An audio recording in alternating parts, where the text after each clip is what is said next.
So my name is Zakiya Wilson-Kennedy. I am a chemist by training. My undergraduate and graduate degrees are both in chemistry, but I've been operating in the space of STEM education and broadening participation for the last 15 years. During our session today, we'll have an interactive conversation around some challenges that Jennifer and I shared with me to help really frame up our dialogue. Before we enter into the dialogue, I want to share some context with you about how I came to some of the thoughts that I'll share with you and some of the ways in which we'll lead this conversation. And so I'd like to start with a positionality statement. So for those of you who are able to see me visually, you may have correctly assessed that I'm a Black woman. And based upon some of what I shared with you about my background, you may have also guessed that I am navigating a career in U.S. higher education as a Black woman. What you may not have known by what I've shared thus far is that I'm a product of minority-serving institutions and traditionally white institutions. I received my bachelor's degree in chemistry from Jackson State University, which is an HBCU in Mississippi, and I received my doctorate in chemistry from Louisiana State University, which is the flagship research university, traditionally white university in the state of Louisiana. And so I am a product of both MSIs and PWIs. I've also worked at both institutional types, having served at Louisiana State University, the University of Delaware, and also at North Carolina A&T. And some of my former A&T colleagues are in the room today, so I'm gonna raise the roof for you all as we're in this space together. So through my lived experience and through the experiences of many of you here today, I'm sure that you would agree that URM faculty are not a monolith. We're not all the same. We serve in a variety of roles in higher education. We work across different institutional types. We are impacting our campuses in very diverse ways, and we have diverse needs for being positioned to be successful within our institution. I suspect that many of you would also agree that MSIs are not a monolith. There are very diverse institutional types within this category of institutions based upon Carnegie classification. Some are in urban areas, some are in rural areas, some primarily serve Black students, some primarily serve Latinx students, some primarily serve Native peoples. Not all faculty within MSIs have the same racial and ethnic heritage of the students that we serve. URM faculty exists within MSIs and exist outside of MSIs. Some of these statements may seem trivial and easy, but so often we conflate these things as we're having conversations, and I want to make sure that we're all on the same page as we kind of enter into this space for collective dialogue. All right, so this is not a mystery. URM faculty are woefully underrepresented in the academy. Recently, the Chronicle of Higher Education asked how many Black women have tenure on your campus. And if you missed it, it was published on May the 27th, just a few weeks ago. Here you can navigate through diverse institutions, including MSIs, and find out how many Black women are listed as faculty in either tenure or tenure track roles on the campus. The information is quite startling. In many instances, when considering the underrepresentation of minority faculty in academia, we hear the primary problem is that we have a pipeline issue. They're really impossible to find the individuals for roles in our units through our search processes. There aren't enough competitive URM for open positions.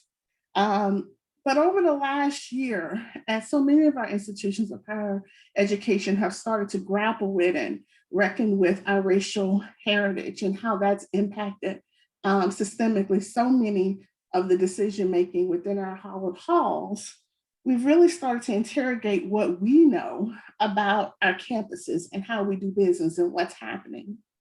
So is it really a pipeline issue, or are there other things happening within our culture, within our practices that are inadvertently sustaining the status quo. Earlier today, if you were here for the earlier session, Travis showed in his presentation data on the increased numbers of URM students who are completing degrees at the undergraduate level and really at multiple levels, but the persistent gap in the representation amongst the faculty. And so certainly there are more and more students that are opting for this route, but let's really interrogate what might be happening to maintain parts of that status quo. And so this is one of my favorite quotes because it challenged me to think about how to respond to it. I've spent almost a decade working on and thinking about how to diversify the professoriate with really a focus on STEM disciplines. In one of the institutions that I worked in, a colleague who I will disclose has been extremely supportive of many of the diversity, equity, and inclusion initiatives that I've led, shared this statement with me: I know quality when I see it. It was shared with great conviction, and in many ways, it struck me as part of the crux of the problem. This individual has daughters in STEM. He certainly was supportive of diversifying the professoriate, and he was really unaware of his own potential for bias in evaluating quality in any number of ways. He wasn't interrogating what might be happening in his unit to maintain the status quo. And so I want to share with you all a peer-reviewed article which positions us to really challenge this type of statement. All right, so some of you may be aware of this. If not, I would encourage you to pull it, read it, think about it, spend some time pondering the findings herein. In 2019, a peer-reviewed article published by Eaton and coworkers examined how gender and racial stereotypes impact the evaluations of competence, hireability, and likability among candidates for postdoc positions. In this study, 251 members from physics and biological sciences departments at 8 large public research universities were asked to evaluate candidates for a hypothetical postdoc position. The faculty from these departments were given identical CVs, which differed by the name of the applicant.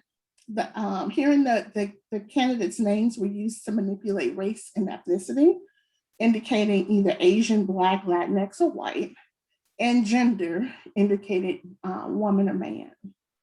So the authors intentionally used racially identifiable names on the CVs with the very same credentials. They wanted to investigate if stereotypes impact how these faculty evaluated the postdoc candidates. So they had several hypotheses.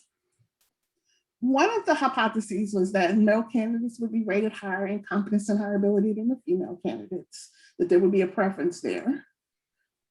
That white and Asian candidates would be rated as more competent and hireable than Black and Latinx candidates. That white and Asian male candidates would rank highest in terms of competence and hireability, and Black or Latinx females would be ranked least favorable, and that gender biases would be exasperated in physics departments rather than biological science departments, which tend to have a few more women on the faculty and tend to be a little bit more diverse, right? So we would see some disciplinary differences with gender biases in the more male-dominated STEM disciplines. While this article has a whole lot of very interesting findings, I want to share one of the findings on how faculty rated the candidates in terms of competence and the differences that were evident by race, ethnicity, and gender. And so this is a box plot illustration of the distribution of the faculty competence ratings for candidates by race, ethnicity, and gender for the biology and the physics faculty members. And this was them rating those postdoc candidates. So while they looked at competence, hireability, and likability, for this, I'm only showing you the results for competence. To be able to gauge and assess competence, the faculty members were asked to answer a 3-item inventory The 3 questions were, number 1, based on the CV you read, did the candidate strike you as competent? The second question, how likely is it that the candidate has the necessary skills for a postdoc job? The third question, how qualified do you think the candidate is? Now, I'll remind you that the CVs were all the same. The only thing that changed was the name on the top of the CV. Scores were average across those items. I forgot to mention that they used the 9-point Likert scale, which went from not at all to very much, and that the internal reliability for the competence composite was pretty high with a Chromebook alpha of 0.92. So pretty good scale for measuring this, pretty solid scale for measuring this, and a way to really think through how people are responding to those CVs. For the evaluations of competence, men were rated more highly than women in both instances. Asians and whites were generally rated more competent than African American and Latinx individuals. Within physics, the African American and Latinx women were rated the lowest. And in biology, African American women and men were rated the lowest. And so, do we really know what quality is when we see it, or do we only think we know what quality is when we see it? And this is a question that we have to ponder. But even more than just this question, it's this whole process as academics of interrogating what we see, what we're doing, how we're making decisions, what we're doing within our system, because there are phenomena impacting so many evaluations, not just of competence, but so much of what we do in higher education.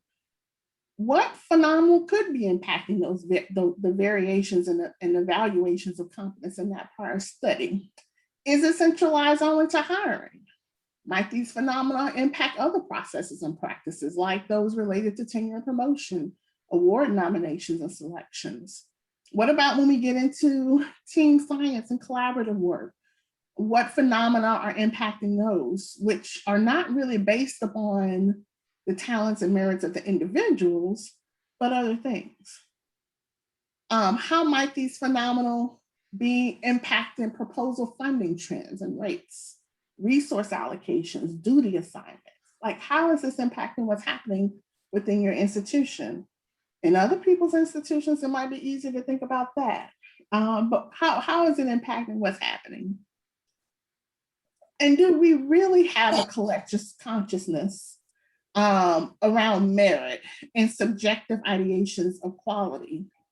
How can we effectively address the challenges faced by URM faculty and by MSI institutions if we don't really think about this and aren't intentional in thinking about it?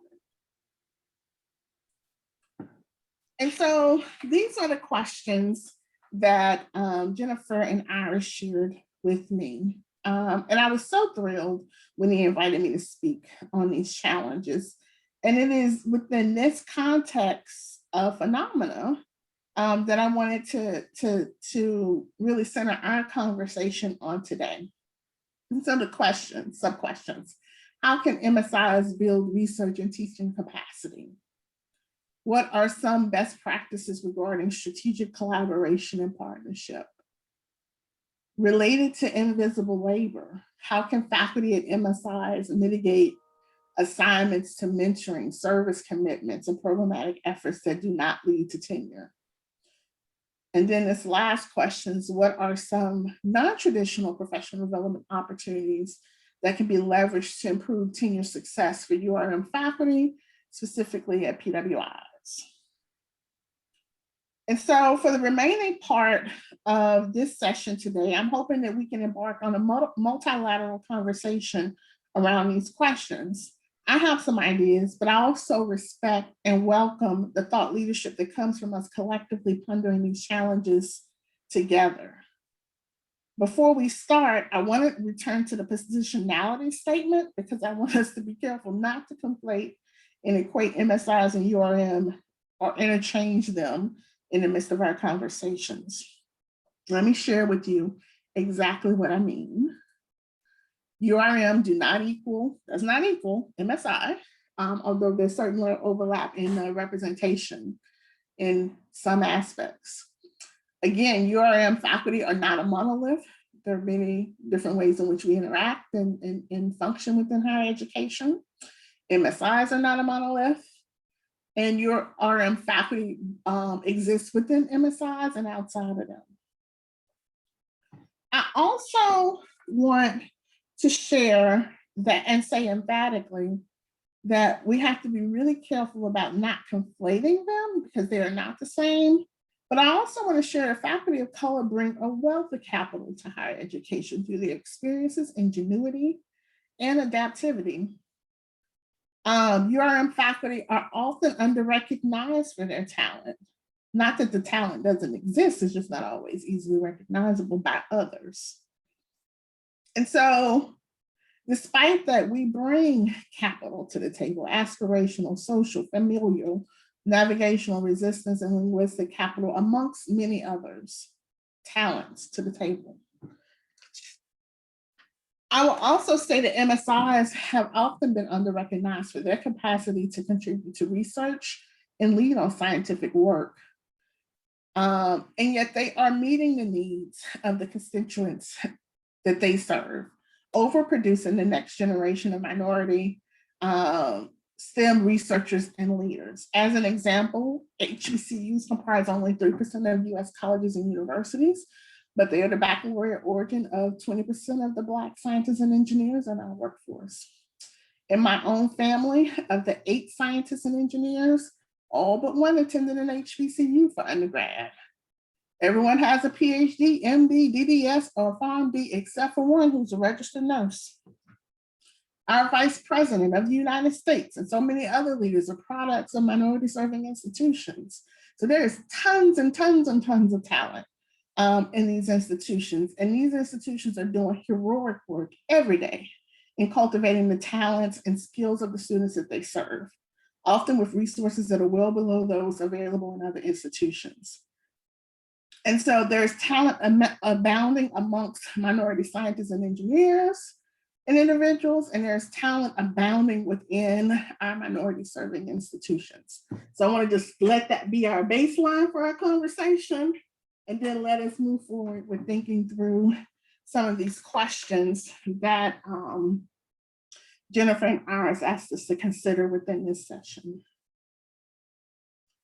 All right, so for multiple portions throughout our session, I'm going to ask you all to engage with me through Slido.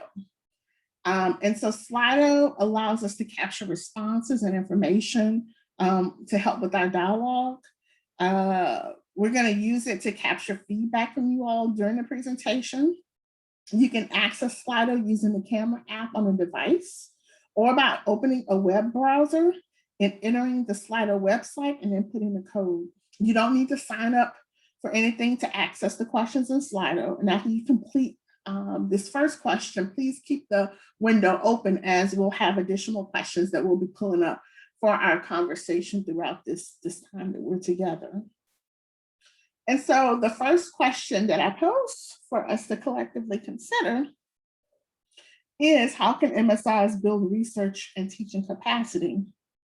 I encourage you to enter your thoughts into Slido. And if you would like or need to speak instead of entering your thoughts on Slido, please raise your hand or unmute yourselves so that we can allow you to share. So I'm going to give you a second to share what all of that is. So I see a question in the chat by Tanya. What is meant by capacity? I think about the ability to grow, function, do, be more productive, have greater impact. Like, what makes you the most impactful in what you do? Do you have the resources to do really well what you are intending, seeking to do? Are you able to meet your mission in the way in which you would if you had greater capacity? All right, so we're getting some good responses. By being connected more intentionally with networks involved in transforming institutions. I am happy to read these, but if anyone wants to unmute themselves and share any thoughts about this, I want to give you an opportunity to do so. Hi, this is Kelsey Verdant, North Carolina A&T State University. Thank you for this great talk, Dr. Wilson-Kennedy. I was just going to say one thing. This is not really how MSIs can build, but it's how PWIs can help MSIs build. And that's by, instead of contacting the institutions and requesting to survey their students or faculty, but to actually invite faculty to serve as collaborators on projects. And I've really been intentional about responding to requests for surveys to, sort of say, hey, this person would be a great collaborator for you. Consider building them on your team. I can co-sign that and say, yes, that is absolutely amazingly important, right? Scott, you unmuted yourself. I think you want to say something. I was getting ready if I felt the urge, but so what I'm going to put in about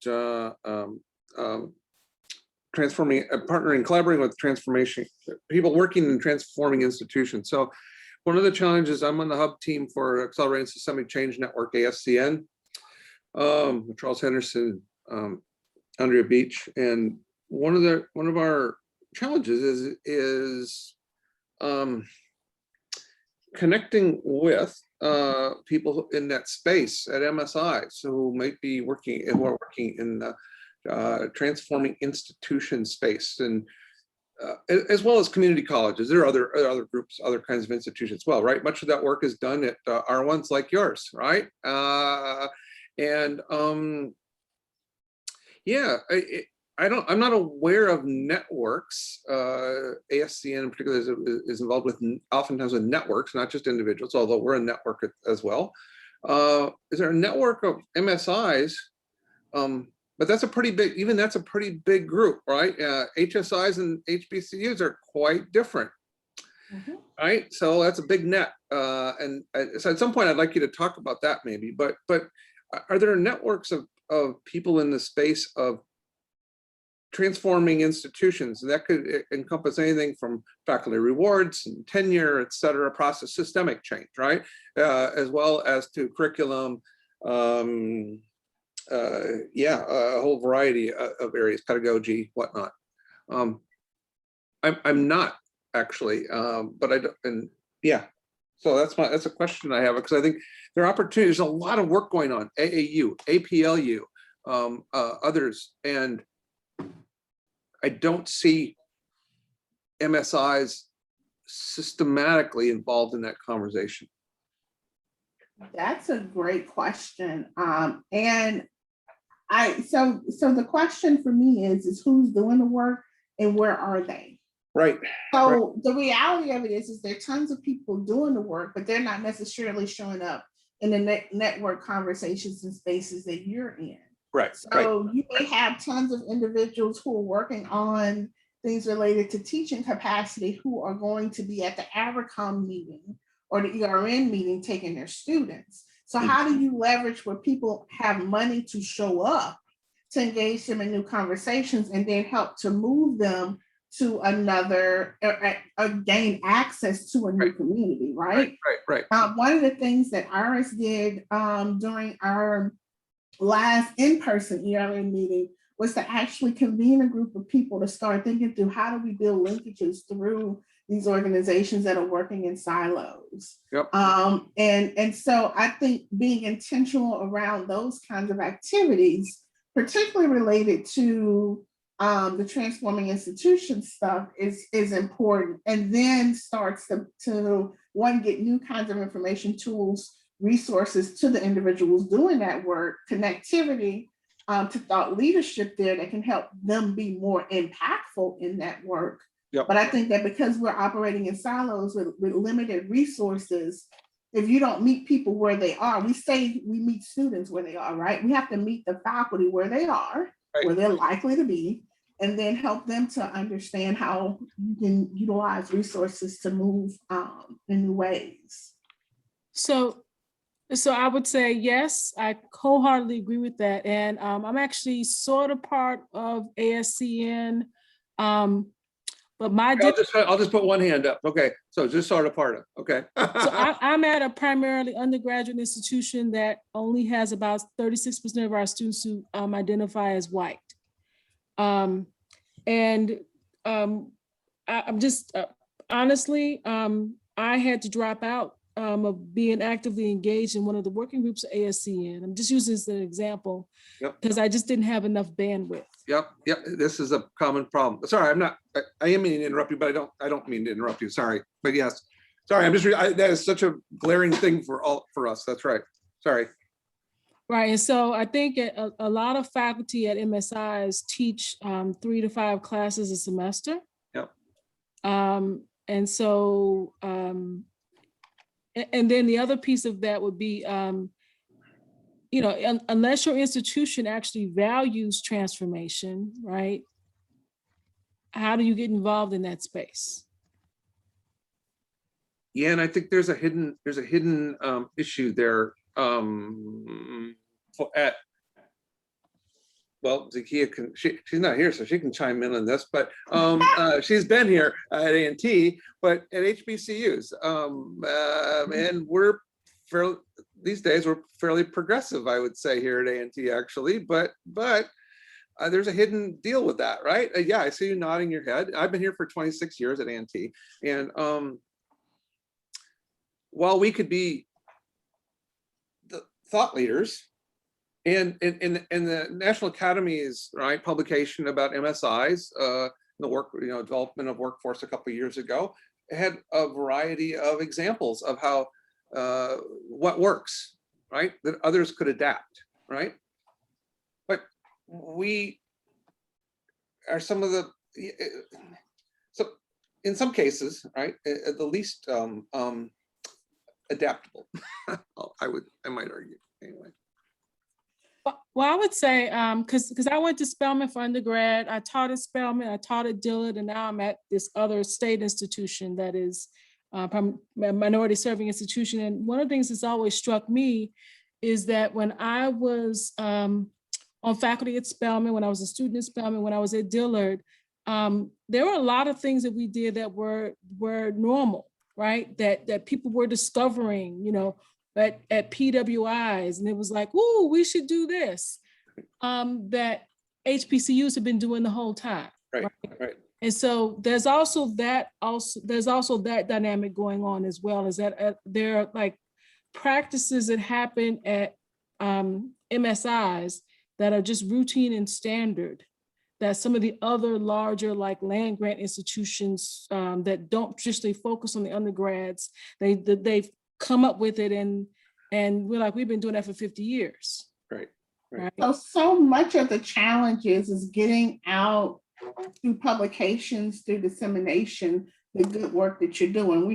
I shared earlier the heroic work that happens in our MSIs and how that work is often undervalued, but part of it is also that it is not well disseminated. And so people don't know how you bake the cake. They don't know what you put in the cake. They don't know how the cake tastes. They know that there's some stuff that happens and some people talking about the cake, but they don't know anything about your cake, really.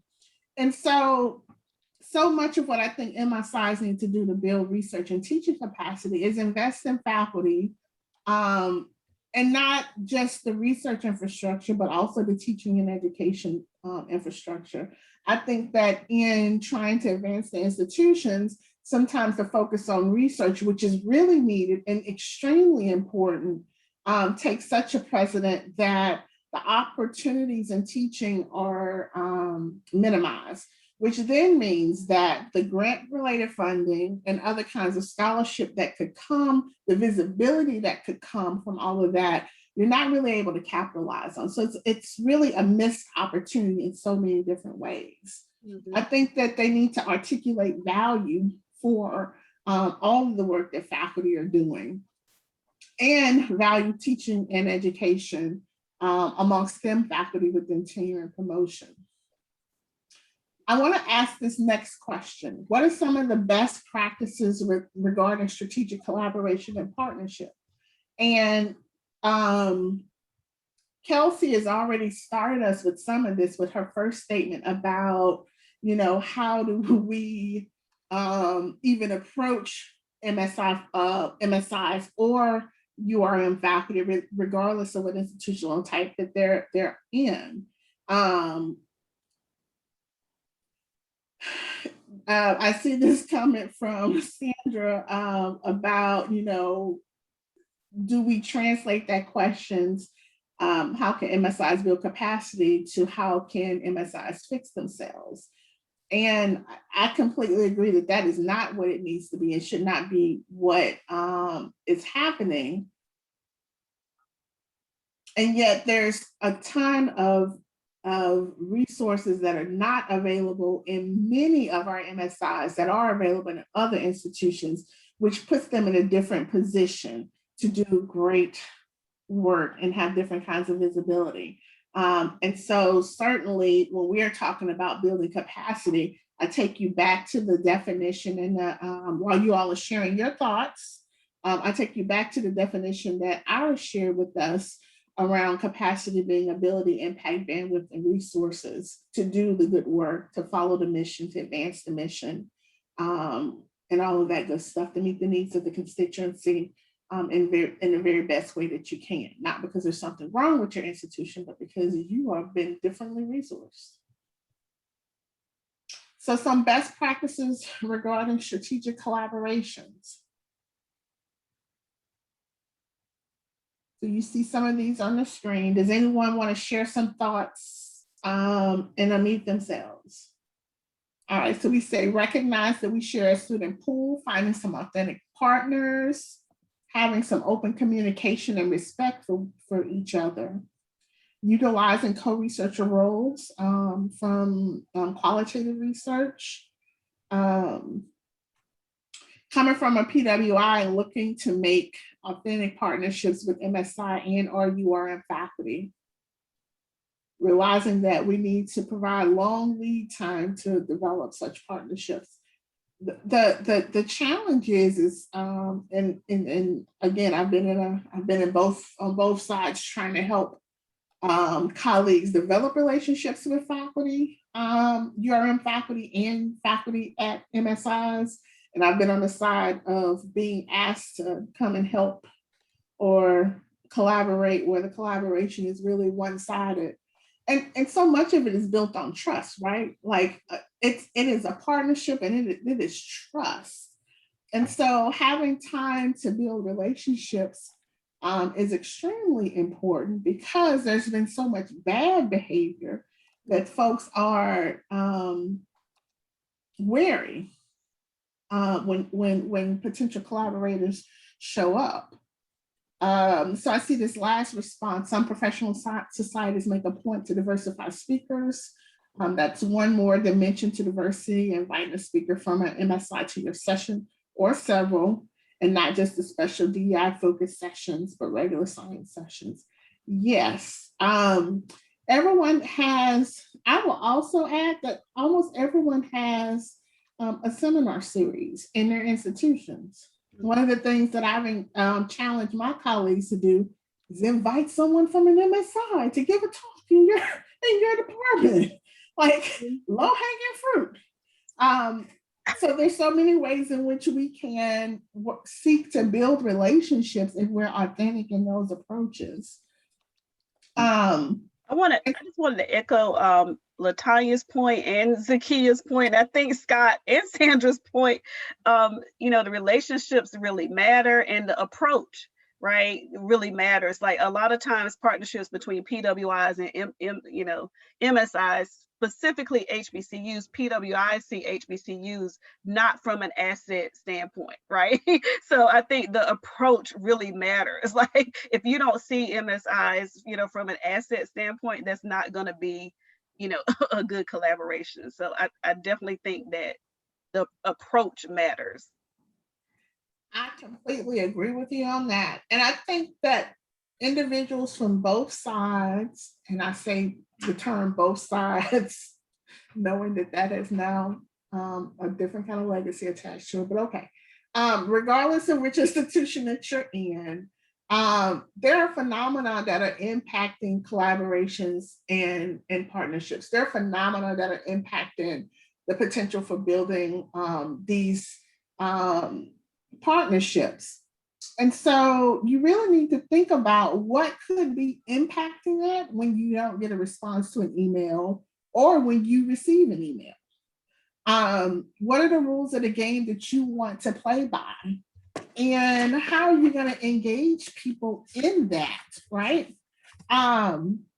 What are the power dynamics that are in place? What's the potential for hypervisibility, invisibility, marginalization, inequitable access, and any of the like? URM faculty are not always at a disadvantage. MSIs are not always at a disadvantage. But for it to be a benefit to all parties, it's really useful and critical for us to really think about this. So before entering into a marriage, many couples have very detailed conversations around the nature of the union. For your collaborations, it is useful to use that old adage, trust and verify.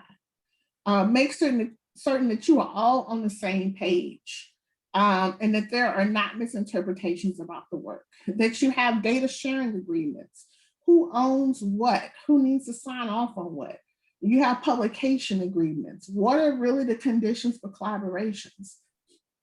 And understanding your capital in all of this, what's the best alternative to whatever it is that you really want out of all of this? Like, if you have to use your BATNA, what's your I can collaborate and what's your I will walk away in a minute if we're not able to do this? And be willing to enter into conversations with people related to this. I think that operating from a place of hurt doesn't position us for the type of collaborative work that I think is really impactful for building stuff related to our careers and a host of other kinds of things. But I also think having a different approach to collaboration can position us to do it in a much more impactful way. We did not get through all of our questions, but I do think we had great discussion. And so with that, I will release us back to the main room.